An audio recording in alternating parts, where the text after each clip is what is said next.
Hello friends, इस chapter की शुरुआत में हम देखते हैं योन को जो कि कैफे में काम कर रहा होता है। एक के बाद एक ऑर्डर दे रहा होता है। एक बाइक वाला खड़ा होता है इसको ऑर्डर्स को ले जाने के लिए। तब योन ऑर्डर देने के बाद बोलता है कि हाश, थकान हो रही है। गर्मियों के दिनों में आइस के ऑर्डर बहुत ज्यादा आते हैं। सचमुच ये बहुत ही ज्यादा थका देने वाला है। तभी इसका ध्यान मिस ओ की तरफ जाता है जो कि बिलिंग कर रही होती है और इसे उसी रात की बात याद आती है जब इसने साथ में मिस ओ को और हाइशिन के अंकल को देखा था। अब योन बातों ही बातों में मिस ओ से जानने की कोशिश करता है कि उस दिन क्या चल रहा था। ये मिस ओ से बोलते हैं कि बताइए मिस ओ, इन दिनों आपकी लाइफ में क्या चल रहा है। तब मिस ओ कहती है कि तुम किस बारे में जानना चाहते हो। शॉप तो काफी अच्छी चल रही है, पैसे की कमाई भी हो रही है। तब योन बोलता है कि नहीं नहीं मिस ओ, मैं इस बारे में नहीं पूछ रहा। मैं जानना चाहता हूँ कि आपकी लाइफ में क्या चल रहा है, आपकी हेल्थ ठीक है और आपकी रिलेशनशिप वो कैसी चल रही है। तब मिस ओ कहती है कि तुम इस बारे में अचानक से क्यों पूछ रहे हो। योन बोलता है कि मिस ओ, ऐसा नहीं है कि मैं आपकी लाइफ में घुसने की कोशिश कर रहा हूँ। वो बस इतना है कि मैंने आपको रोड पर हाइशिन के अंकल के साथ देखा था। क्या आप दोनों साथ में घूमने गए थे? क्या आप दोनों डेट कर रहे हैं? मैं इसी बारे में जानना चाहता हूँ। अब ये सुनकर मिस ओ बहुत ही ज्यादा हैरान रह जाती है और वो समझ जाती है कि इसने इन दोनों को साथ में देख लिया है। पहले तो मिस ओ कहती है कि मैं उसे कुछ नहीं बताऊंगी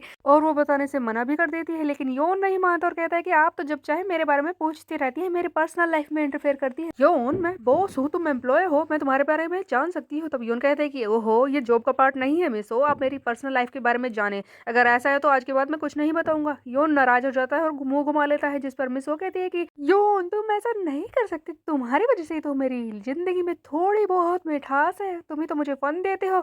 ऐसा मत करो, ठीक है। अगर मेरे पास कोई रास्ता नहीं है और तुमने मुझे देख ही लिया है तो मैं तुम्हें बताती हूँ कि मैं डेट नहीं कर रही, हम दोनों डेट नहीं कर रहे हैं। उस दिन काम करने के बाद मैं कुछ ज्यादा ही थक गई थी। ऐसा हुआ था कि मैं अपनी गाड़ी में बैठी थी और आराम कर रही थी और पता नहीं कब मेरी आंख लग गई। अब वो भी जा रहा होगा कहीं पर कन्वीनियंस स्टोर में कुछ सामान लेने के लिए। उसने मुझे रास्ते में देखा। अब जैसे ही उसने मुझे गाड़ी में सोते हुए देखा, उसे लगा कि मेरे साथ कुछ गड़बड़ है, कहीं मुझे कुछ हो तो नहीं गया, इसीलिए वो मुझे जगाने की कोशिश कर रहा था। लेकिन बाद में उसे पता चला कि मैं तो बस सो ही रही थी। लेकिन मैंने तो उससे मना किया था हेल्प करने के लिए, लेकिन वो माना नहीं और उसने मुझसे कहा कि सोते हुए गाड़ी चलाना अच्छी बात नहीं है। और फिर वो खुद ही मुझे अपने घर ले गया ताकि मैं वहां पर जाकर थोड़ी देर आराम कर लूं और उसके बाद गाड़ी चलाकर अपने घर जाऊं। देखो, बस यही हुआ था। क्या कहा मिस ओ, आप दोनों उनके घर पर अकेले थे? तब मिस ओ कहती है कि यौन, बकवास करना बंद करो। मैंने तुम्हें सब कुछ सच सच बताया है। उस दिन मैंने ज्यादा ही पी ली थी, इसलिए मुझे बस नींद आ रही थी। और हाँ, इस बारे में हाइशिन को बताने की सोचना भी मत। कुछ नहीं हुआ था और कोई गड़बड़ वाली बात भी नहीं है। इसलिए हाइशिन को तुमने कुछ भी बताया ना, मैं नाराज हो जाऊंगी। इसके अलावा ये भी सुन लो कि तुम सिन यंग को भी कुछ नहीं बताओगे। वो लड़की यहाँ पर इधर उधर घूमती रहती है। अगर उसे पता चल गया ना तो मेरे बारे में पता नहीं क्या क्या बोलेगी, कोई ना कोई अजीब सा कंक्लूजन निकाल लेगी और मैं उसे समझा नहीं सकती। अब सिन यंग तो ये सारी बातें दीवार के पीछे और खड़े होकर सुनने की कोशिश कर रही होती है। उसे कुछ समझ में तो नहीं आता, लेकिन जैसे ही मिस उसे देखती है हैरान हो जाती है। तब सिन यंग कहती है कि मिस ओ, क्या बात चल रही है यहाँ पर, मुझसे क्या छुपाया जा रहा है, बताइए बताइए। लेकिन मिस ओ इसे कुछ नहीं बताती और घर जाने को बोल देती है। अब यहाँ से सीन को बदल दिया जाता है। वो स्टेशन की तरफ जा रहा होता है और मिस ओ के बारे में सोच रहा होता है कि मिस ओ और हाइशिन के अंकल, हाँ वैसे ये दोनों साथ में ठीक ही लगते हैं, पर उन दोनों के बीच में सिर्फ दोस्ती ही है। खैर बुरी बात है, लेकिन दोस्त भी अच्छी है। कम से कम इन दोनों का अकेलापन तो दूर होगा। वैसे भी किसी को साथ लाने से उन दोनों के बीच में फीलिंग्स आ जाएगी, ऐसा होता तो नहीं है। काश ये दोनों साथ में आ जाए तो कितना अच्छा होगा ना। यौन इसी बारे में सोचते सोचते फाइनली स्टेशन पर पहुंच जाता है और उसे सामने बैठी दिखती है हाइशिन। आज जो अलग ही कपड़े पहनकर आई होती है, काफी ज्यादा सुंदर भी लग रही होती है, जिसे देखकर यौन हैरान रह जाता है। यौन इसके पास बैठ जाता है और पूछता है कि हाइशिन, तुम्हें क्या हुआ है, तुम कहीं खोई खोई सी लग रही हो। जिस पर हाइशिन बोलते हैं कि तुम्हें पता है आज मैं बहुत ही ज्यादा परेशान हूँ। मेरे अंकल वो अजीब सा बिहेव कर रहे हैं। कल से जब मैं उनसे मिली थी वो मेरे कॉल का जवाब भी नहीं दे रहे थे और जब मैंने उनके घर पर जाकर देखा वो गेम भी नहीं खेल रहे थे।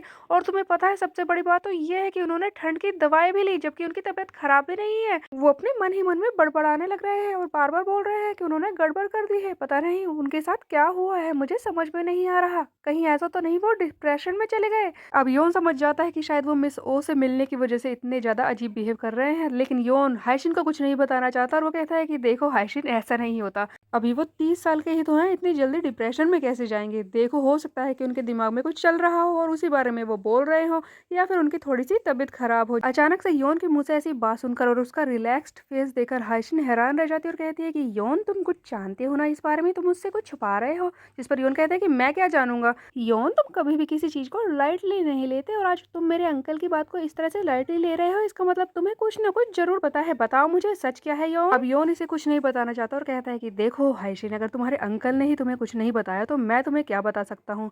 वो तुम्हारी फैमिली है, तुम्हें उनकी रिस्पेक्ट करनी चाहिए, उनकी थोड़ी सी प्राइवेसी है, तुम बार बार इस तरह से उनकी बातें नहीं पूछ सकती हो। वैसे भी अगर मुझे कुछ पता होता तो किसी तीसरे इंसान को उनकी बातें बताना क्या ये रूड नहीं होगा हाइशिन? ठीक है, अगर वो तुम्हें कुछ नहीं बता रहे तो तुम इस बात को मान जाओ ना।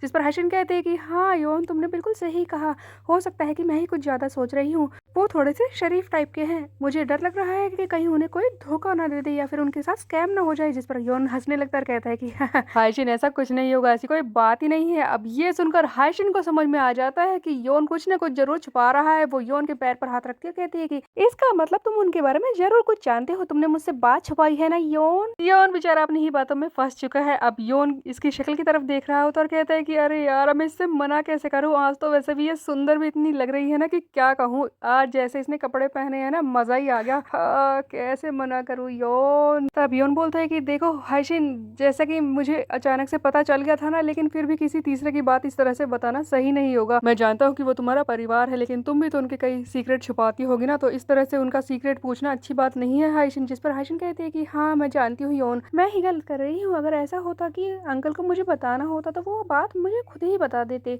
ऐसा तो नहीं है कि वो मुझसे छुपाते। वैसे भी आज तक उन्होंने मुझे ज्यादा चीजें बताई ही हैं।